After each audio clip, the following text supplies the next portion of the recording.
Hello guys, bersama saya lagi dalam Alright Nova Channel. Perkembangan terkini berkaitan dengan isu pendakwaan ataupun perbicaraan Papa Gomo yang dikatakan membuat hasutan yang kononnya kerajaan ini pro kepada Israel, pro kepada Barat. Dan apa yang lebih mengejutkan kita hari ini adalah seorang daripada saksi itu telah menarik diri, menarik laporan beliau. Jadi apa yang berlaku sebenarnya sahabat-sahabat semua? Jadi ini yang menarik ya untuk saya kongsikan bersama dengan Anda. Yang kedua, hero pembela PAS dan Bersatu terus meroyan ahli parlimen beluran sahabat-sahabat semua. Jadi mari kita lihat kenyataan media ini. Tapi sebelum saya teruskan, jangan lupa juga untuk terus support Alright Nova Channel dengan cara tekan butang subscribe, like, dan share. Mari kita ikuti berita gempa hari ini. Saksi tarik balik laporan polis terhadap Papa Gomo. Jadi apa persoalannya? Adakah perbicaraan pendakwaan terhadap Papa Gomo ini akan ditarik balik atau tidak, ataupun beliau akan dibebaskan? Mari kita dengar kenyataan daripada pendakwa raya. Jadi tanpa buang masa sahabat semua, izinkan saya untuk membacakan kenyataan media ini. Seorang peniaga menarik balik laporan polis terhadap Wan Muhammad Azri Wanderis ataupun dikenali sebagai Papa Gomo yang didakwa mengeluarkan kenyataan mengandungi hasutan bahwa kerajaan pro kepada Israel dan Barat.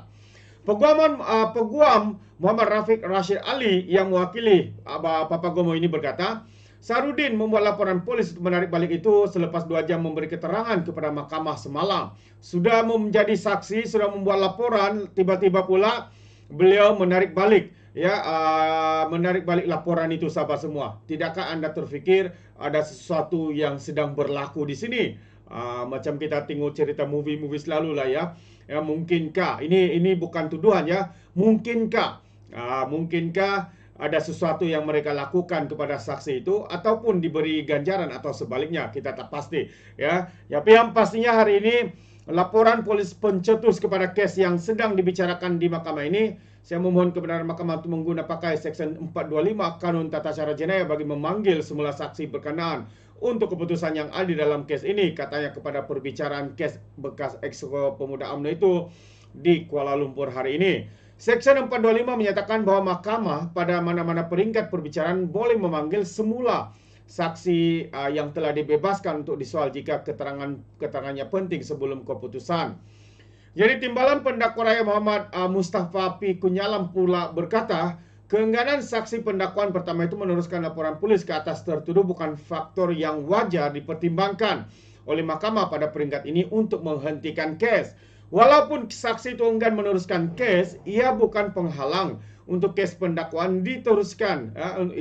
Bukan penghalang untuk kes pendakwaan diteruskan ke atas tertuduh, yaitu Papa Gomo. Dalam kes ini katanya didapati terdapat gerakan taktikal dibuat oleh saksi berkenaan cuma berhasrat menarik balik laporan setelah keterangan beliau selesai diberikan kepada mahkamah. Sekiranya saksi itu memutuskan enggan memberi keterangan pada awal pemeriksaan utama, pihak pendakwaan berhak menggunakan pakai Seksyen 537 Kanun Tata Cara Jenayah untuk memaksa beliau memberikan keterangan di mahkamah, katanya. Selepas mendengar hujan kedua-dua pihak, Hakim Siti Aminah Ghazali membenarkan permohonan pembelaan untuk memanggil semula saksi itu dan perbicaraan ini diteruskan. Bagaimanapun, Hasim tidak hadir pada persidangan hari ini dan mahkamah memanggil saksi lain. Jadi berdasarkan laporan polis, peniaga itu dengan rela hati dan tanpa paksaan mana-mana pihak ingin menarik semula laporan polis yang dibuat terhadap Wan Muhammad Azri karena tidak mau meneruskan siasatan serta telah menyelesaikan perkara tersebut. Sementara itu, pegawai tadbir dan diplomatik di Kementerian Luar Negeri Datuk Zahari Baharim berkata, Perdana Menteri Datuk Seri Anwar Ibrahim merasa sesi Dewan Rakyat telah menyatakan ketegasan kerajaan Malaysia terhadap kezaliman, penindasan serta pemerasan rejim Israel terhadap rakyat Palestin di Gaza. Jadi berdasarkan ucapan Perdana Menteri di Parlimen menunjukkan kerajaan yang dipimpinnya tidak pernah pro terhadap Israel. Justru kenyataan berunsur negatif dan boleh membuat tafsiran yang cenderung mempengaruhi rakyat bahwa kerajaan telah beralih pandangan atau menyokong Israel adalah kenyataan yang berbahaya serta tidak berdasarkan fakta yang tepat dan sahih, katanya ketika membaca pernyataan saksi.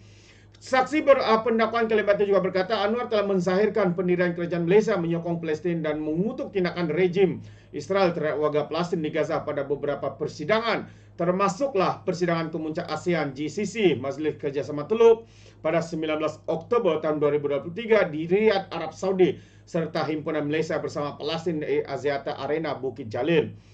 Bapak Goman didakwa mengeluarkan kata-kata menghasut di laman Facebook Khalid Hamidi. Khalid ya, bukan Zahid.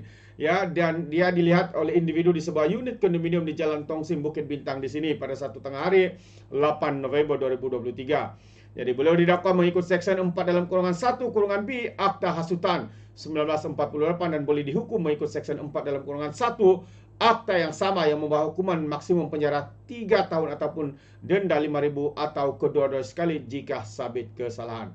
Perbicaraan akan bersambung pada 29 Julai ini, hujung bulan ini.